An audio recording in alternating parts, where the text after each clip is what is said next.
الحمد لله وكفى وسلام على عباده الذين اصطفى أما بعد فقد قال النبي صلى الله عليه وسلم الحياء شعبة من الإيمان أو كما قال عليه الصلاة والسلام اللهم صل على محمد النبي الأمي وعلى آله وسلم تسليما اللهم صل على محمد النبي الأمي وعلى آله وسلم تسليما اللهم صل على محمد النبي الأمي وعلى آله وسلم تسليما۔ میرے محترم بزرگوں دوستو، اللہ کا بیش بہا انعام و اکرام ہے کہ ہم لوگوں کو مسجد آنے کی توفیق مرحمت فرمائی۔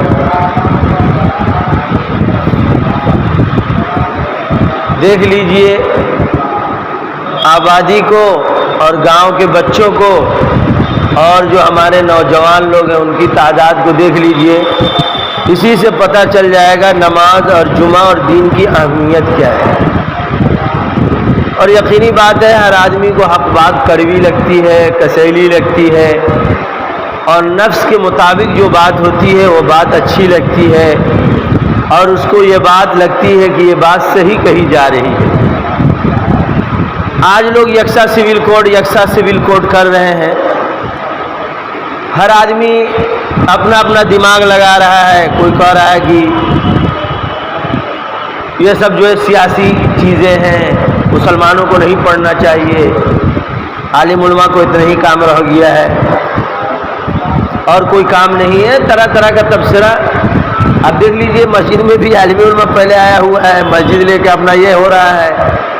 صاحب لوگ یہیں کی بات نہیں، صاحب لوگ نہاتے ہیں دھوتے ہیں اور دیکھا کہ ہاں 1 بجے جمعہ ہے، اب پہنچنا چاہیے۔ اچھا، میں بارہا کہا کرتا ہوں، اور جگہ جاتا ہوں، بہت سارے لوگ پڑھے لکھے تو جمعہ کبھی کبھی یہاں پڑھنے کا موقع ملتا ہے، اور جگہ جاتا ہوں تو جمعہ میں عجب چاشنی ملتی ہے، عجب مزہ ملتا ہے، لگتا ہے کہ لوگ جمعہ پڑھنے آئے ہیں۔ یہاں لگتا ہے کہ کوئی پکڑ کے لایا ہے اکثر لوگوں کو کہ نہیں پڑھیں گے تو لوگ کیا کہے گا جمعہ کا بھی نماز نہیں پڑھتا ہے، کتنا بڑا بیوقوف آدمی ہے۔ اور جگہ دیکھتا ہوں، شہروں کی بات کر رہا ہوں جو اللہ نے نوازا ہے، ایک سے ایک پیسہ والے لوگوں کو دیکھتا ہوں، جتنے بڑے پیسے والے اتنے زیادہ وہ آگے آتے ہیں۔ کیا کرتے ہیں؟ ان کو دیکھتا ہوں وہ تحیۃ الوضو پڑھتے ہیں، تحیۃ المسجد پڑھتے ہیں، صلاۃ التسبیح پڑھتے ہیں، جمعہ کے دن سورہ کہف پڑھتے ہیں، اور جتنے پڑھے لکھے لوگ ہیں وہ ایک دم آگے رہتے ہیں۔ شہروں میں جو ایک مزاج دیکھا دینی، مگر کیا ہو گیا ہمارے پریہار میں بارہا کہا کرتا ہوں، لوگ ایک دم بعد میں آنے کو فخر محسوس کرتے ہیں۔ کیا کرتے ہیں؟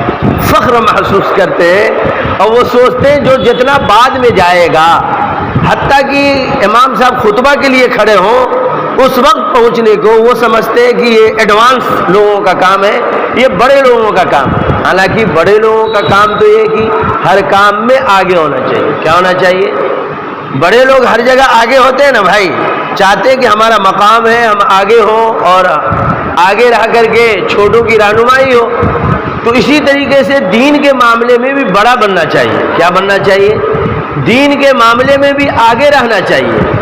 آج دیکھ لیجئے اتنا بڑا معاملہ ہے جو سب جان رہے ہیں کہ یکساں سول کیا ہے، اس کے تعلق سے ہمارے شریعہ اور آل انڈیا مسلم پرسنل لا بورڈ کے رکن حضرت اقدس مفتی ثناء الہدیٰ صاحب القاسمی، نائب نادم امارت شریعہ بہار، اڑیسہ، جھارکھنڈ کا، ہم نے جو ہے 3-4 روزہ دورہ کروایا، اور اس میں حضرت والا نے ساری بات بتلائی کہ اس میں کیا ہونا ہے۔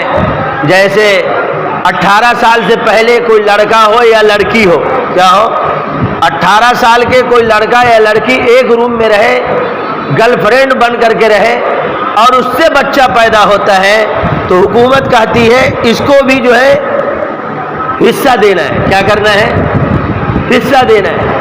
حکومت کہتی ہے کوئی آدمی اپنی بیوی کو طلاق دے دیا، کہہ رہے کہ طلاق آپ نے دیا ہے، حکومت نے نہیں دلوایا ہے، آپ کو اس کا بھی خرچہ اٹھانا ہے۔ اسی طریقے سے آیا ہے شراب کا نشہ، کیا ہے؟ بہت سارے لوگ کہتے ہیں شراب پی کے آیا ہے بیوی کو طلاق دے دیا ہے. کیا کیا ہے؟ شراب پی کے آیا ہے بیوی کو طلاق دے دیا ہے. حضرت مفتی صاحب دامت برکاتہم نے فرمایا کہ اگر کوئی آدمی شراب کے حالت میں بھی طلاق دیا تو وہ طلاق واقع ہو گیا. ارے شراب پی کر کے آیا ہے تو اپنے بیوی کو کہا, اپنے ماں کو کہا کہ ہم نے تم کو طلاق دیا, اپنے بیٹی کو کہا کہ ہم نے تم کو طلاق دیا. اس کا جو ہے دماغ کام کر رہا تھا کہ نہیں یہ طلاق کا کام جو ہے بیوی کو یہ سیٹ کرے گا اور بیوی کو طلاق دے رہا ہے, اس لیے وہ نشہ بھی پی کر کے آیا ہے اور طلاق دے رہا ہے تو طلاق. اسی طریقے سے حضرت مفتی صاحب نے فرمایا کہ اگر کوئی آدمی کسی آدمی کو زبردستی قید کر لے اور کہے کہ میں تم کو نہیں چھوڑوں گا, کیا نہیں کروں گا, اور تم کو مار دوں گا جان سے, یا تو تم بیوی کو طلاق دو, یا تو تم بیوی کو طلاق دو یا نہیں تو اپنی جان کو بچاؤ. تو حضرت مفتی صاحب نے فرمایا کہ اگر کوئی آدمی لکھ کر کے طلاق دیتا ہے, جان بچانے کے چکر میں کہا لاؤ قلم لاؤ کاغذ لاؤ ہم لکھ دیتے ہیں, کہا اگر لکھ کر کے طلاق دے گا تو اس کی بیوی کو طلاق نہیں واقع ہوگی. کیا نہیں واقع ہوگی؟ طلاق واقع نہیں ہوگی. اگر اس نے زبان سے طلاق دے دیا تو اس کی بیوی کو طلاق ہو جائے گا.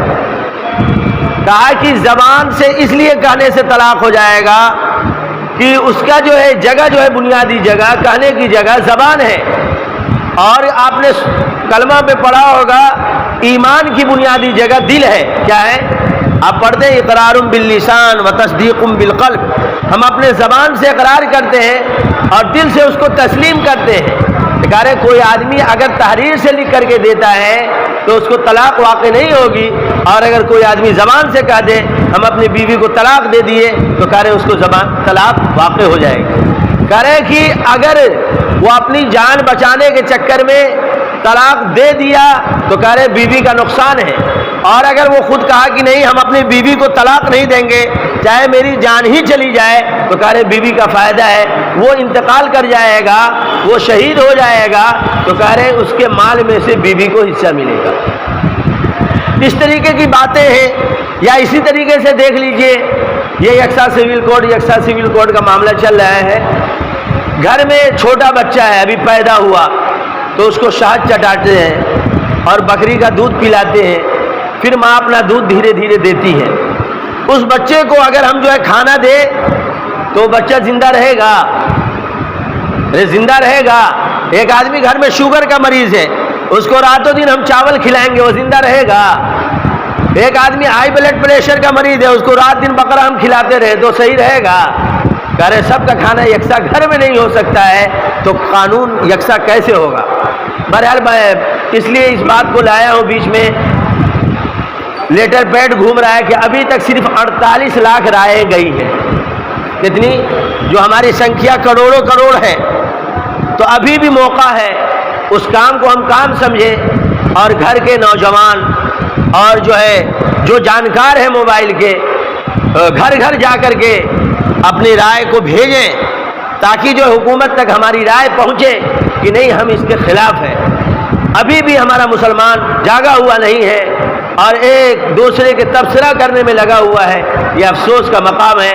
آج جمعہ کا دن ہے تو آج یوم دعا بھی منانا ہے, دل سے دعا بھی کرنا ہے کہ اللہ تبارک و تعالی اس قانون کو لاگو نہ فرمائے اور اس کے دل میں رحم کرم کا معاملہ فرما دے کہ نہیں مسلمان جو ہے یہ ہندوستان جمہوری ملک ہے, یہ سب کے لیے آزادی دیتا ہے تو اس میں سب کو آزادی ملنی چاہیے. اس کے لیے بھی دعا فرمائیں کہ اللہ تبارک و تعالی اس قانون کو پاس نہ ہونے دے.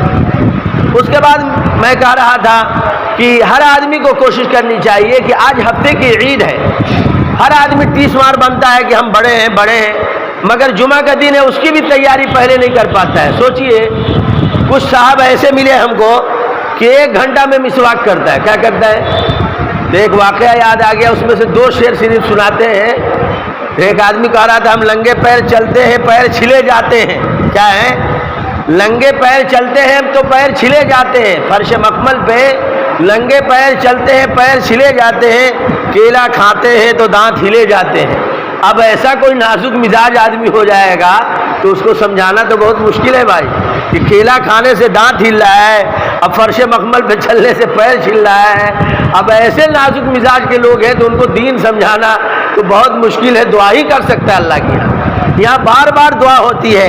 یہاں عالموں کو کہا جاتا ہے اس کی مسجد کے بارے میں، تو میں اس لیے کہتا ہوں لوگ یہاں آنے سے کتراتے ہیں، کہتے ہیں قاری صاحب آپ تو کہتے ہیں کہ جائیے ضیاء کریمی میں جمعہ پڑھائیے، وہاں کا حال یہ ہے کہ لوگ جو جمعہ سے 5 منٹ پہلے آتے ہیں، کیا کرتے ہیں 5 منٹ پہلے آتے ہیں، یہ افسوس کا مقام ہے۔ بہرحال میں نے ایک حدیث کی تلاوت کی ہے، الحیاء شعبۃ من الایمان، کہہ رہے حیا جو ہے، حیا کہتے ہیں جھجک کو، کس کو؟ اور جھجک اچھے یعنی برے کاموں میں ہو، یعنی کوئی آدمی اگر اپنا کام کر رہا ہے اس میں جھجک نہیں ہونا چاہیے۔ کوئی جھاڑو دے رہا ہے اچھی بات ہے بھائی، اپنے گھر کا کام ہے، جھالا چھوڑا رہا ہے، گاڑی صاف کر رہا ہے، جوتا صاف کر رہا ہے، اچھی بات ہے، اپنا کام تو کرنا ہی چاہیے۔ کہیں مزدوری کر رہا ہے، کہہ رہے ہیں کہ غلط کاموں میں جھجک ہونا، غلط کاموں میں حیا ہونا، کہہ رہے ہیں یہ ایمانی صفت سے متصف ہونا ہے۔ کوئی آدمی اگر غلط کاموں سے بچ رہا ہے تو اس سے پتہ چل رہا ہے اس کا ایمان ابھی زندہ ہے، اس کا ایمان ابھی باقی ہے، اس کا ایمان جنت میں لے جانے والا ہے۔ کہا جس آدمی کے پاس ایمان ہے گویا کہ وہ جنت میں اس کا داخلہ ہو رہا ہے اور وہ جنت میں داخل ہوگا۔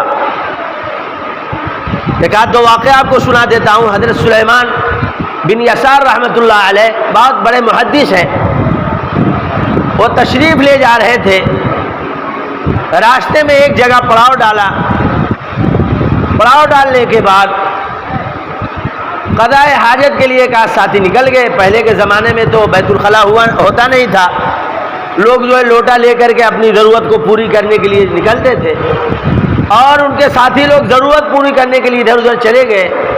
اتنے میں ایک بھکارن، ایک مانگنے والی کے ڈریس میں وہ آئی اور ان سے کہا کہ ہمیں دے دو، ہمیں دے دو۔ وہ سوچے بھکاری آدمی ہے، بھکارن آ گئی ہے، مانگنے کے لیے آئی ہے، چلو 2-4 پیسے دے دیتا ہوں اسے۔ وہ کہے نہیں مجھے پیسہ میں مانگنے نہیں آئی ہوں، عورت کو مرد سے، مرد کو عورت سے جو ضرورت ہے وہ مانگنے آئی ہوں، مجھے دے دو۔ وہ اتنا رونے لگے، اتنا رونے لگے کہ وہ عورت رونے کی وجہ سے بھاگ گئی اور اس کے دل میں ایمان کا جذبہ آ گیا اور اس کو توبہ کی توفیق ملی۔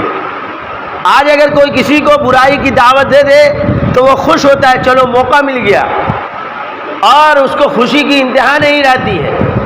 اسی طریقے سے ایک شہر میں بہت ہی خوبصورت لڑکی رہا کرتی تھی اور اس کو اپنی خوبصورتی پہ بہت ناز تھا، اور وہ اپنے حسین و جمیل کی وجہ سے، حسن و جمال کی وجہ سے اور بہت گمان میں رہا کرتی تھی۔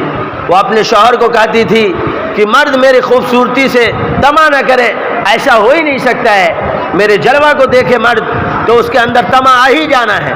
کہا کہ نہیں، ایک شخص ایسا ہے اس شہر میں کہ وہ تمہارے خوبصورتی سے اس کو طمع نہیں آئے گا اور جو اس کو کوئی جو ہے لالچ نہیں آئے گی۔ کہا کہ بھائی وہ آدمی کون ہے؟ کہا حضرت جنید بغدادی رحمۃ اللہ علیہ۔ کہا کہ ٹھیک ہے، ہم کو اجازت دیجئے، میں بن سور کر کے اس کے ہاں جاتی ہوں، دیکھتی ہوں اس کو کیسے طمع نہیں آتا ہے۔ بہرحال وہ بنی اور سمری اور نقاب پہن کر کے حضرت جنید بغدادی رحمۃ اللہ علیہ کے یہاں گئی مسئلہ پوچھنے کے لیے۔ مسئلہ پوچھتے پوچھتے وہ اپنے چہرے سے نقاب کو ہٹا دی۔ حضرت جنید بغدادی رحمۃ اللہ علیہ نے بہت ہی اس میں آ گئے اور انہوں نے لمبی سانس لے کر کے کہا اللہ، جو یہ اللہ کہنا تھا اس کا دل پسیج گیا، اور جب وہ گھر آئی نماز اور ذکر اذکار اور تلاوت اللہ اللہ کرنے کی عادی بن گئی۔ اس کے شوہر نے کہا میں نے تمہیں کہا تھا نا کہ ایک آدمی شہر میں ایسا ہے کہ تم وہاں جاؤ گی، تم اس کے قبضے میں اور اس کے جال میں پھنس جاؤ گی، رات و دن اللہ اللہ کرو گی، یہ جو تمہیں غرور ہے، یہ غرور اور تکبر تمہارا ٹوٹ جائے گا۔ دیکھو تم وہاں سے آئی ہو، رات و دن نماز میں مشغول ہو گئی۔ اس کا شوہر کہتا تھا کہ جائیے، اللہ نے کیسا موقع دیا کہ جنید بغدادی نے اللہ شریف کہا، ہماری بیوی کی دنیا بدل گئی۔ ہم اپنے اندر ایسا ایمان اور ایسا جذبہ پیدا کریں کہ کوئی بھی عورت ہو، کوئی بھی نوکرانی ہو، کوئی بھی کام کاج کرنے والی ہو اس کو ہم اپنی بیٹی سمجھیں، اپنی بیٹی ایسی تصور کریں، اس کو اس کا حق دیں۔ آج کل لوگوں کے اندر ماحول کیا ہوتا جا رہا ہے، لوگ دوسرے بچیوں کو تو بیٹی کے ایسے رکھتے ہیں اور کام کاج والی کو ایسے طور پر جو اس کے ساتھ پیش آتے ہیں۔ اللہ معاف فرمائے، بہت جگہ سننے میں آیا ہے، بہت جگہ سننے میں آ رہا ہے کہ آدمی کا حیا ختم ہوتا جا رہا ہے۔ آدمی وہی معاملہ بیٹی کے ساتھ کہہ دے تو نہیں کر سکتا ہے جو نوکرانی کے ساتھ کرتا ہے۔ کہہ رہے جب حیا ختم ہوتا ہے تو آدمی تمام پردے کو جو ہے پار کر دیتا ہے۔ اسی طریقے کا ایک واقعہ ہے، حضرت مرشد رضی اللہ تعالی عنہ کہہ رہے کہ وہ ایمان لانے سے پہلے وہ جو ہے اپنا ادھر ادھر میں رہا کرتے تھے، جب وہ ایمان لے آئے اور ایمانی طاقت جب ان کو مل گئی، کہہ رہے جس عورت کے ساتھ کبھی کچھ ہو گیا رہا ہوگا، کہہ رہے وہ عورت آئی اور کہا کہ چلو میرے ساتھ، کہا کہ نہیں، میں جب سے ایمان لایا ہوں میرے اندر تقوی آ گیا ہے، پرہیزگاری آ گیا ہے اور حیا والی صفت آ گئی ہے، میں اس راستے پہ نہیں جا سکتی۔ حضرت حسن رحمت اللہ علیہ کے بارے میں ہے، وہ فرماتے ہیں، کہہ رہے ہیں کہ یہ برائی کی بدبو یہ ایسی بدبو ہے کہ اس کی بدبو جو ہے استنجا خانے سے بھی بیکار ہے۔ کہہ رہے ہیں کسی عورت کی خوشبو نہ محرم کی، یعنی جو غیر عورت ہے اس کی خوشبو ناک میں آتی ہے تو مجھ کو اس کی خوشبو ایسی لگتی ہے جیسے بیت الخلاء سے بھی زیادہ بدتر خوشبو ہے۔ کہہ رہے ہیں جس آدمی کے اندر حیا ہوگی وہ آدمی سوچے گا کہ نہیں، غیر عورتیں جو ہیں یہ ہمارے لیے جو غیر ہی ہیں، ہم اس کے ساتھ ویسے ہی رویہ کریں۔ یہ کب ہوگا؟ جب ہمارے اندر حیا والی صفت ہوگی، اور حیا کی صفت سے جب ہم متصف ہوں گے تو دوسروں کی ماں و بہنوں کو، دوسروں کی بیٹیوں کو ہم غلط نگاہوں سے نہیں دیکھیں گے۔ کیا بات تھی، عیسائی جو ہے اپنے بچیوں کو لائن میں کھڑا کر دیا، یہودیوں نے اپنے بچیوں کو لائن میں کھڑا کر دیا کہ یہ جو جا رہے ہیں ان کو اپنے جلوے سے جو ہے دیوانہ بناؤ اور ان کو پاگل بناؤ اپنے حسن و جمال میں۔ ان کا جو چیف منسٹر تھا، کمان سنبھالے ہوا تھا، بس قرآن کی ایک آیت پڑھا، وَقُلْ لِلْمُؤْمِنِينَ يَغُضُّوا مِنْ أَبْصَارِهِمْ، تم اپنی نگاہوں کو نیچے کر لو۔ وہ اپنی نگاہوں کو نیچے کر کے گزر گئے صحابہ، اور پتہ بھی نہیں چلا۔ ادھر جب سارا معاملہ ہو گیا، پوچھا گیا کہ آپ اس راستے گئے کیا کیا دیکھا؟ کہا مجھے کچھ پتہ نہیں ہے، مجھے تو قرآن کی آیت ہمارے کمانڈر نے پڑھ کر کے سنایا کہ اپنے نظروں کو جھکا کر کے چلو، آگے کیا ہوا نہیں ہوا، کیسا محل تھا، کیسا گھر تھا، کیسا جو ہے لڑکیاں تھیں، مجھے کچھ پتہ نہیں۔ قرآن نے کہا وَلَا تَقْرَبُوا الزِّنَا إِنَّهُ كَانَ فَاحِشَةً وَمَقْتًا، کہہ رہے زنا کے راستے پہ بھی مت جاؤ، اس لیے کہ یہ برا راستہ ہے۔ آج ہمارا نوجوان موبائلوں پہ بات کرنے کو کہتا ہے کہ یہ ٹائم پاس ہے۔ کیا کہتا ہے؟ ٹائم پاس ہے۔ موبائل پہ بات کرتا ہے دوسرے بچیوں سے۔ یہ بتائیے اگر آپ کے بہن بیٹیوں سے بھی کوئی بات کرے آپ کو کیسا لگے گا؟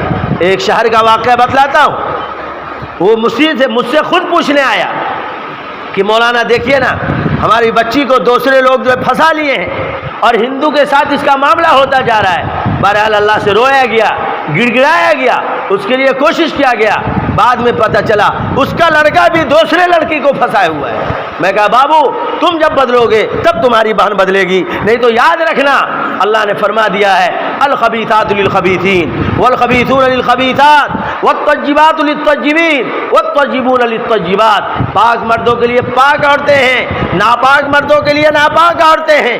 آپ اگر گناہ کیے رہیں گے، ایسا بعض دفعہ ایسا بھی ہوتا ہے پاک آدمی ہے اس کو ناپاک مل گیا تو کہہ رہے یہ اللہ کی طرف سے امتحان ہے، مگر اکثر جو معاملہ ہوتا ہے آپ کو گناہوں سے بچنا چاہیے۔ آپ دوسروں کی ماں و بہنوں کو ماں بہنیں سمجھیں، موبائل پہ نمبر ملتا ہے آپ یہ سمجھیں کہ آج ہم کسی کے بہن کو پھسلا رہے ہیں، ہمارے بھی بہن کو کوئی پھسلائے گا۔ یہ سب چیزیں کیسے آتی ہیں؟ آدمی کے اندر سے جب حیا ختم ہو جاتی ہے اس کو لگتا ہے کہ یہ خوشبو مل رہی ہے، حالانکہ خوشبو نہیں، اس کو بدبو مل رہی ہے۔ اسی کو آقا تاجدار محمد عربی صلی اللہ علیہ وسلم نے ارشاد فرمایا الحیاء شعبۃ من الایمان، حیا ایمان کا شعبہ ہے۔ تو دعا فرمائیں کہ اللہ تبارک و تعالی ہمارے اندر حیا والی صفت عطا فرما دے اور حیا کی صفت سے متصف فرما کر کے پوری زندگی گزارنے کی توفیق مرحمت فرمائے۔ وآخر الدعوانا ان الحمد للہ رب العالمین۔ جزا اللہ عنا محمد ما صلی اللہ علیہ وسلم۔